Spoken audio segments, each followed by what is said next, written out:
Shoreviewken!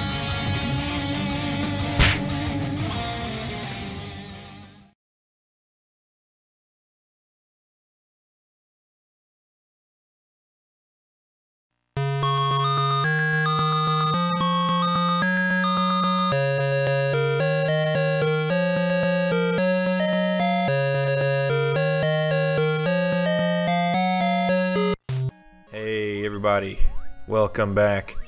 Today I'm taking a look at Kaiketsu Yanchamaru 2 Karakuri Land. Developed by Irem and released in 1991, it's actually a sequel to what was called Kid Nicky Radical Ninja in the US.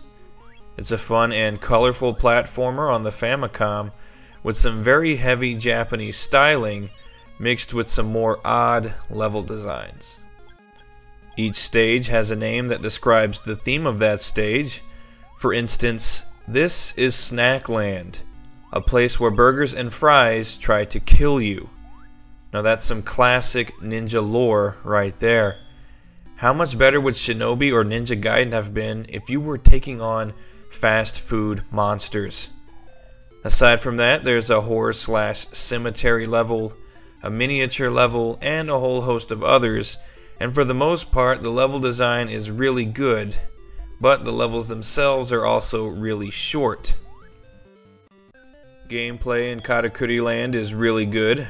Irem games can be pretty hit or miss, but this is definitely one of their better titles.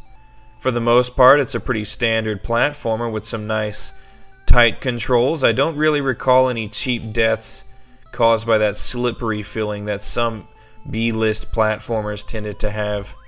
You also have a basic attack which looks like Yanchamaru is spinning his sword at the enemy, but I can't really tell for sure. You can also attack above you as well as below you while jumping, but for some reason you can't attack while crouching, which is unfortunate because sometimes you really need to, but you end up taking a hit instead. Luckily though, you can take 3 hits before dying, and there are plenty of power-ups throughout each level to restore your health, and also give you some extra continues, increase your speed, or even grant you the use of ninja magic.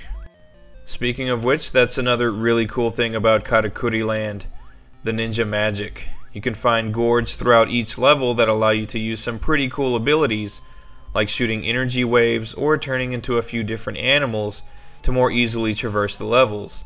But that leads me to my biggest complaint with this game. It's pretty easy. Anyone with a bit of experience with this style of game will probably beat it in one sitting without much issue.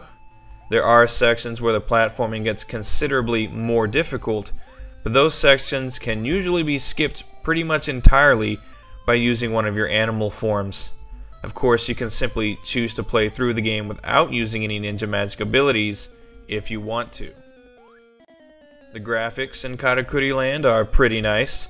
The character sprites are pretty large and sport some nice detail and exaggerated facial expressions. They actually make me think of Kid Dracula a bit. The levels all look nice enough too. They're typically pretty colorful, though not always featuring the most detailed backgrounds. It's nothing amazing, but it's still pretty good. The sound design is also pretty nice too. There's some nice lighthearted 8-bit music and a nice array of sound effects. Again, it's nothing amazing. You probably won't be humming the tunes after you finish with the game, but it's still good. Better at least than I was expecting.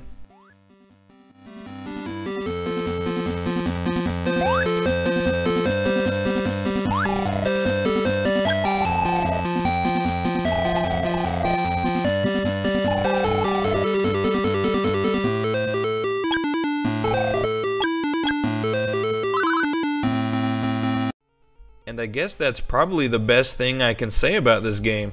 It was much better than I was expecting. Historically, the only other good Irem game I can recall playing is Metal Storm. This one probably won't win any awards or anything, but if you're looking for a decent 8-bit platformer that you haven't tried before, you might consider trying Kaiketsu Yanchamaru 2 Karakuri Land.